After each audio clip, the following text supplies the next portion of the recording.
By the time most men realize they waited too long, it's already over.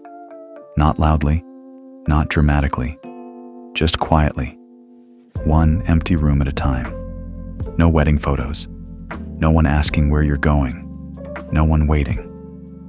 And here's the part no one warns you about. It doesn't feel like a mistake at first. It feels like control. Until one day, you understand something terrifying. You weren't protecting your freedom. You were training yourself to be alone. And once that lesson sticks, it's very hard to unlearn. You know what nobody talks about? The man who waits too long. Not the bachelor who's having fun. Not the guy who's finding himself. I'm talking about the man who lets time slip until one day he looks up and realizes he's alone. And here's what's terrifying. Most of them don't even know why they waited. They think they had reasons, good ones. But underneath, there's something darker at work. Something most people never want to admit. Let's pull that apart. See, marriage isn't just a piece of paper or a ceremony. It's a psychological threshold. And men who avoid crossing it, they're not just postponing a decision. They're running from something much deeper. Fear, control, and the terrifying loss of freedom they think marriage represents. But here's the part that'll make you uncomfortable. A lot of these men were shaped long before they ever met a woman, long before they started dating.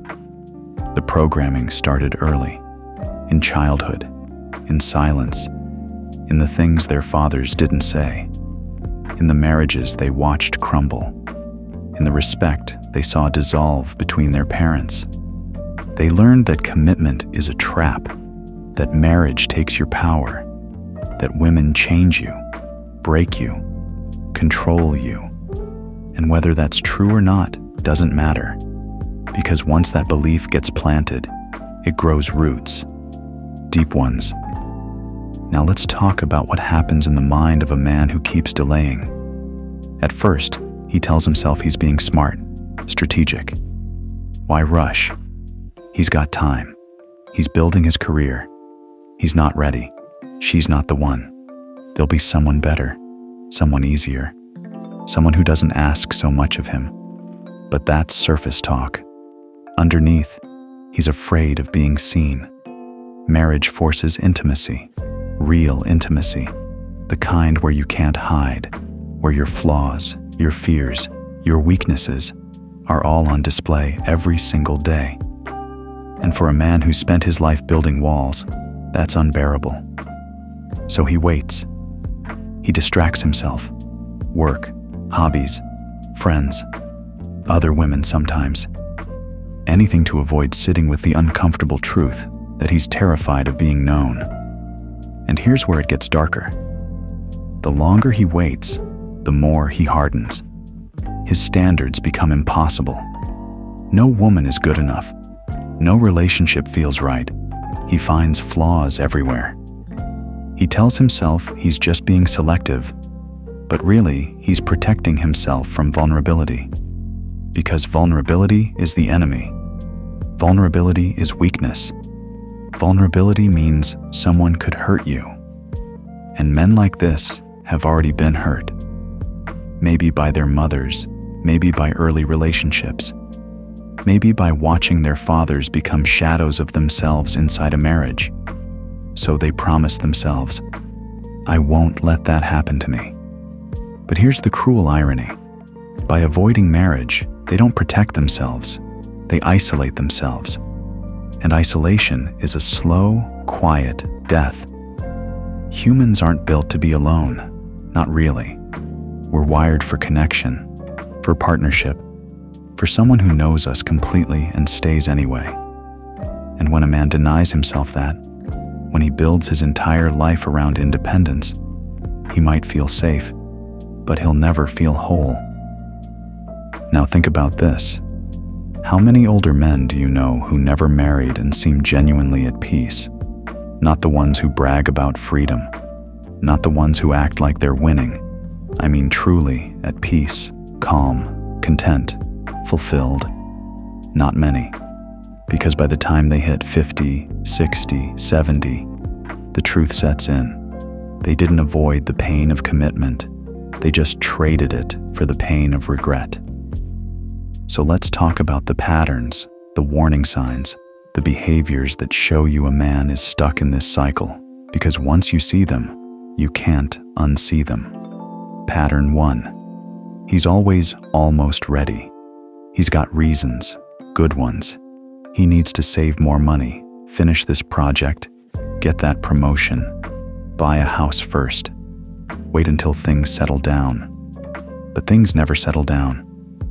Life doesn't wait for perfect conditions, and a man who's always waiting for the right time is stalling, because deep down, no time will ever feel right. Pattern 2. He romanticizes the single life. He talks about freedom like it's sacred, about how marriage ruins men, about how his friends who got married aren't the same anymore. And maybe he's right about some of them, but listen to how he talks about it. Is it casual or defensive? Because defensiveness reveals fear. When a man constantly justifies his choice to stay single, he's not confident in that choice. He's convincing himself over and over again. Pattern 3. He dates, but never commits. He'll be with someone for years, but when it comes to taking the next step, he pulls back. He says he's not sure. He needs more time. He doesn't want to rush. And the woman waits, and waits, and eventually she leaves, and he moves on to the next one, and the cycle repeats. Because he's not looking for a partner. He's looking for someone who will let him stay exactly as he is, unchanged, unchallenged. But that's not a relationship. That's emotional convenience. Pattern 4. He fears losing himself. This is the core wound.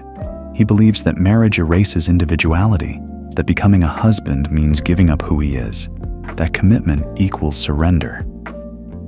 And in some ways, he's not entirely wrong. Marriage does change you. It forces you to grow, to compromise, to think beyond yourself. But that's not loss. That's evolution. And a man who can't tell the difference will spend his life running from the very thing that could make him whole. Now here's what happens when the years go by. At 30, he's confident. He's got options. Women are interested. He feels in control. At 40, things start to shift. The dating pool changes. Younger women want younger men. Women his age want commitment. He starts to feel the pressure. At 50, the fear sets in. He looks around and realizes most of his friends are married, have families, grandchildren even, and he's still alone, still independent, still free. But freedom doesn't feel the same anymore. It feels empty. And that's when regret moves in, not loud, not obvious, just a quiet ache that never really goes away. He'll tell himself it's fine, that he made his choice, that he doesn't need anyone. But late at night when it's quiet, he wonders what if he'd chosen differently? What if he'd let someone in? What if he'd been brave enough to be vulnerable? But it's too late now, or at least it feels that way.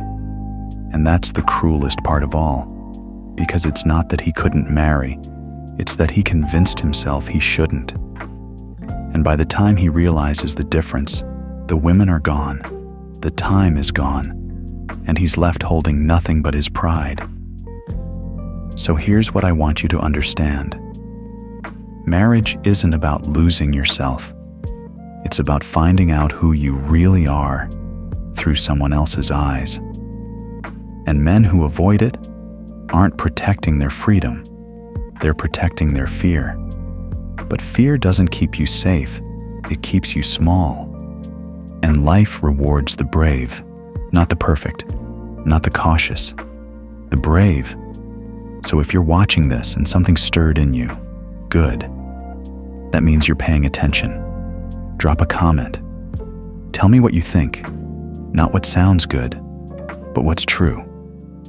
And if you want more of this, The kind of psychology people avoid talking about. Subscribe to Mind Enigma, because we're not here for entertainment. We're here for awareness, and awareness is the only thing that sets you free. I'll see you in the next one.